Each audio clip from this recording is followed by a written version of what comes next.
Estamos con el abogado Abdalá Bucaram Puley, Dalo Bucaram, ex candidato a presidente de la República, que después de 3 años de una suerte de silencio político hace su reaparición. Para comenzar, Dalo, luego de saludarte, ¿por qué a los 3 años de regreso a la política? No sé si activa o todavía no. Buenos días, Jimmy, a los panelistas. Creo que ha sido una etapa de crecimiento, de paz. Tú sabes que la política muchas veces roba tu paz y la de tu familia. Y he dedicado un tiempo a otras actividades, a mi profesión, a pasar más tiempo con mis hijos, al deporte. Y a veces es mejor ver los toros de lejos para incluso darte cuenta de todos los errores que se cometen y que en algún momento tú pudiste haber cometido, ¿no? Ahora bien, no sé si sea pertinente evaluar los primeros, mejor dicho, evaluar el periodo de Lasso que ya pasó, pero sí al menos hacerle una rápida revisión para saber el país que ha recibido Noboa y si crees tú que es un país manejable desde el punto de vista político, económico, social en este año y medio de gobierno. Bueno, primero partir de una base, ¿no? Noboa recibe un país en peor estado económico que el que recibió Lasso, increíblemente. Cuando todos pensábamos que no iba a poder existir un peor gobierno que el de Moreno y Otto en manejo económico, viene Lasso y nos sorprende a todos y le entrega un peor país a Noboa económicamente. En algo se han transparentado las cifras, hemos conocido cuál es la verdadera deuda del país, cuánto daño nos han hecho ambos gobiernos en los últimos 6 años. Y realmente pues es preocupante. En la parte política creo que Noboa empieza con pie derecho, hace lo correcto, genera un acuerdo que le permita tener gobernabilidad, es lo que no supo hacer Lasso, destruyó un acuerdo que ya lo tenía alcanzado por incumplir su palabra, y Noboa entiende que si bien ganó con un poco más del 50% de los votos, la otra mitad del país piensa un poco diferente y que es importante generar consensos. Lo hace, hoy tiene mayoría en la Asamblea y todos esperamos que las leyes que se aprueben sirvan para oxigenar un poco la economía del pueblo, que vivimos en una constante recesión ya hace aproximadamente 6-7 años, ¿no? Claro, ahora el gran problema al que se enfrenta Noboa no solamente es la casi quiebra de la caja fiscal, sino la inseguridad, ¿no? Ese es el enemigo en este momento más grande, porque por la inseguridad están cerrando negocios, por la inseguridad está perdiendo la gente empleo, y es una cadena de cosas que ha derivado incluso en que mucha gente hoy se dedique a la informalidad, porque tenía un trabajo medianamente bueno y ya ese pequeño negocio cerró por las extorsiones. Eso, ¿crees que en 1 año y medio tiene algún viso de solución? Bueno, para ser honestos es bastante complicado. Nuestro deseo, y creo que el de todos, es que estos 14 meses que va a gobernar Daniel le vaya bien, porque si le va bien a él, nos va bien a todos. Pero ya siendo pragmáticos y analizando netamente el aspecto político, la inseguridad es un resultado. No es el origen de algo, sino el resultado de algo. Y precisamente estas malas políticas económicas en las que ahí sí me preocupa un poco, si bien resalto la parte política, creo que en materia económica se continúa haciendo lo mismo. Ya hizo el gobierno de Lenín y de Otto 2 reformas económicas, ya hizo el gobierno de Lasso una reforma económica, ahora nos anuncian una nueva reforma económica que podría recaudar aproximadamente 800 millones de dólares, cuando el déficit para este año 2024 son 7.000 millones solo para pago de deuda de intereses. 10.000 millones es el déficit total del presupuesto 2024. Entonces, 800, ¿en cuánto te ayuda? Creo que hay que ser más profundos en el análisis económico y en las propuestas económicas. Por ejemplo, mira lo que acaba de hacer la primera ministra de Italia. Analiza cuáles son los sectores que han crecido abruptamente post pandemia. Uno de ellos es la banca, como en el Ecuador. En el periodo de Lasso, la banca gana aproximadamente 2.000 millones de dólares en el cierre 2023. Y le impone un impuesto del 40% a las utilidades de la banca. ¿Por qué no replicar lo mismo en el Ecuador? ¿Qué otro ecuatoriano pudo haberse ganado en 2 años los 21 millones de dólares que Lazo declara? Entonces, ese tipo de interrogantes tienen que plantearse desde el Ejecutivo y tomar medidas más drásticas en beneficio de quienes menos tienen, de quienes más han sido desfavorecidos, porque eso prolifera la inseguridad, y en perjuicio de quienes más han ganado, aprovechándose quizás del poder que ostentaron en los últimos años estando al frente Pero del país. tú, por ejemplo, tocarías los subsidios a los combustibles y algunos otros. Y es impensable porque tú tienes que generar gobernabilidad. Y un gobierno que nace sin estructura, que no tiene la fuerza política para implementar medidas drásticas, que además tienen que ser analizadas, porque siempre el Ecuador está acostumbrado a la misma fórmula. Los ricos ganan mucho, la banca genera utilidades y la receta o el fracaso lo paga el pobre, generando impuestos, hay más desempleos, se cierran los negocios, ya nadie emprende, que es lo que está pasando en el país. Y en algún momento, cuando fui candidato a la presidencia, lo dije. Jamás apoyé a Lazo, jamás me puse zapatitos rojos, porque yo sabía que un banquero en el poder difícilmente iba a pensar en el pueblo. Incluso se lo dije en el debate, ningún tigre se vuelve vegetariano. Y no me equivoqué. Lazo se dedicó a gobernar para los suyos, se dedicó a gobernar para la banca, el pueblo cada día más pobre, con altísimos niveles de desempleo, con empleos informales. Y hoy estamos en una crisis muy compleja y esperamos que Noboa sea Mandrake y en 18 meses la solucione. Es bastante complicado, le auguramos lo mejor, creo que tiene las más sanas intenciones, pero va a requerir mucho de su capacidad política para generar consensos que le permitan implementar ciertas decisiones que van a ser complejas para la gobernabilidad. Y habla de la parte política, hay que tener colmillo, ¿no? O sea, yo hasta el día de hoy me entiendo o me explico cómo Lazo, después de la vacunación, no llamó a la consulta popular. Perdió ese periodo de luna de miel que tuvo, ¿no? Y ahora la presentó este año y perdió 8-0. Ahora, la pregunta es esa, ¿cómo tener colmillo político en un año en donde ahorita tienes aliados, ¿no verdad? Tienes al PCC, tienes al RC en la Asamblea para ciertos temas importantes, creo que esa gobernabilidad es válida.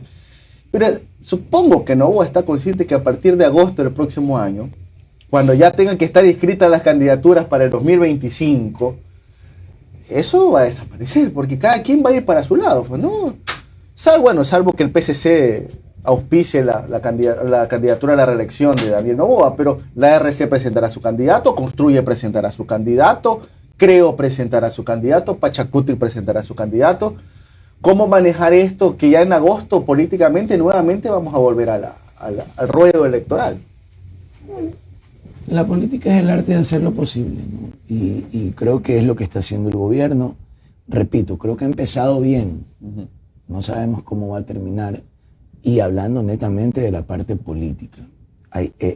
La guerra se gana ganando batalla por batalla, correcto. Y creo que hoy lo que tiene que pensar el presidente de la República es cómo generar esos consensos que ha generado que le permitan implementar las medidas que él estime necesarias. Hasta el momento creo que hay que ser más profundo. O sea, el Ecuador no puede seguir de reforma en reforma. Tiene que replantearse una reforma a la política económica del país.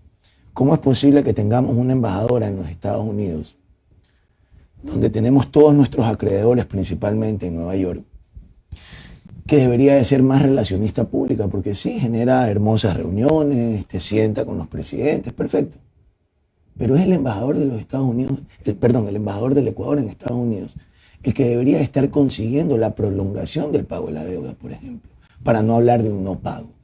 Ecuador necesita esos 7.000 millones que tiene que pagar en intereses, que tiene que pagar en refinanciamiento de deuda, que tiene que prolongar su pago para que esos 7.000 millones puedan ser inyectados en la economía nacional, en restablecer los sistemas de salud, el sistema de educación, el sistema de vialidad, que vuelva la obra pública que existió hace una década, que era innegable en el gobierno de Rafael Correa. Eso tiene que volver porque eso dinamiza la economía. No puede ser que el gobierno tenga un déficit de 10.000 millones y de ellos 7.000 se vayan solo. O sea, prestas para pagar. Estamos viviendo al chulco.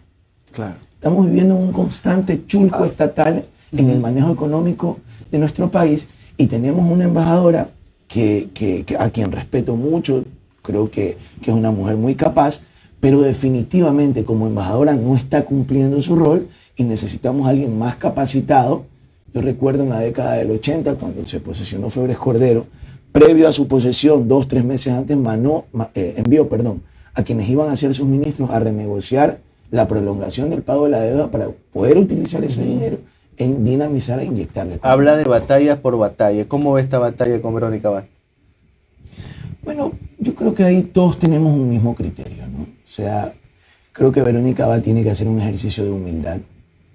Ella es una mujer que llega al poder por las circunstancias. De hecho, en sí, la elección fue muy atípica, pero al final se decidieron por Noboa.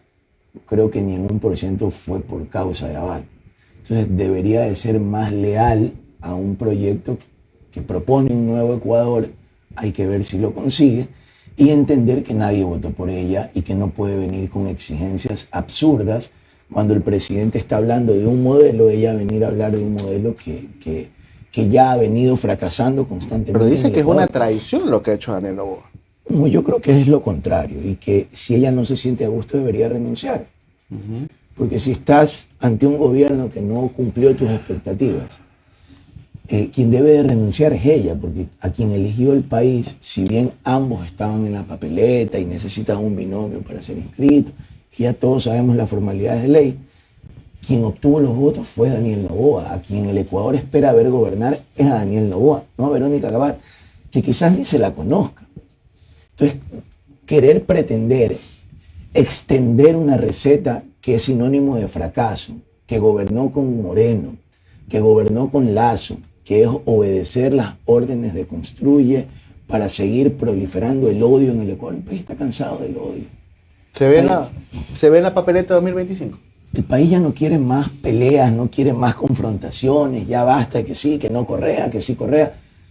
Creo que hay que aceptar que casi la mitad del Ecuador respalda el proyecto de Correa y que hay que saber convivir y vivir en paz políticamente con todos los sectores y dejar de odiar, que el odio nos ha destruido estos 6 años. Es algo que uno nunca puede descartar. Yo soy enemigo de hacer ofrecimientos públicos. He escuchado ex candidatos decir, nunca más mi mujer no me deja. En la política uno tiene que caminar despacio, porque la vida te enseña que tú eres dueño de lo que callas y esclavo de lo que dices. No es que te digo voy a estar, tampoco te digo no voy a estar, pero hoy, con más años, quizás con un poco de más experiencia, lo pienso mucho más. Porque si en algo yo coincido con lo que le escuché al expresidente Correa hace 48 horas, me parece, es que no podemos seguir improvisando. Ecuador necesita proyectos. Si tengo un proyecto de gobierno que logra convencer a la mayoría y que logra implementar cambios en la política económica nacional y que augura mejores días, y eso convence, podría pensarlo. Pero ya por las ganas, porque soy joven, porque tengo la intención, creo que eso no es suficiente, porque lo que estamos viviendo requiere de gente capacitada para salir adelante. Son procesos que los vivió Colombia, los vivió México, y aún después de 5 o 6 décadas no han logrado salir del problema. Pero no tienes partido, pues, Dalo. ¿Cómo vas a hacer ahí? El arte de la batalla, es el arte de la batalla. La política es el arte de hacer lo posible, así que... Abogado, buenos días. Noris Arroyave les saluda. Acaba de decir algo. En este momento el país no está para improvisaciones y no está como para también un poco de...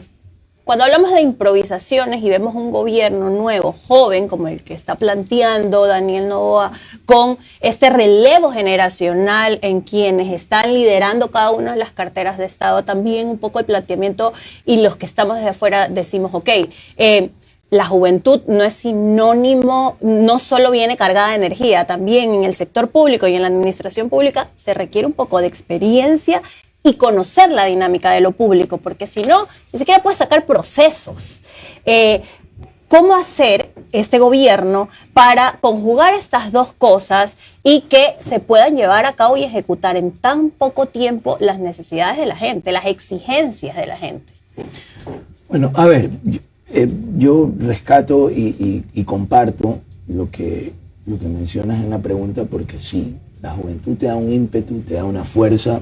Soy un hombre joven, hago deporte, soy dinámico y entiendo esa parte del presidente que va a poder estar in situ al menos. Porque en los últimos 6 años, y no quiero ser peyorativo ni minimizar a nadie, pero tuvimos un presidente en silla de ruedas que si había un terremoto no podía estar en la zona de desastre porque era inseguro para su propia salud.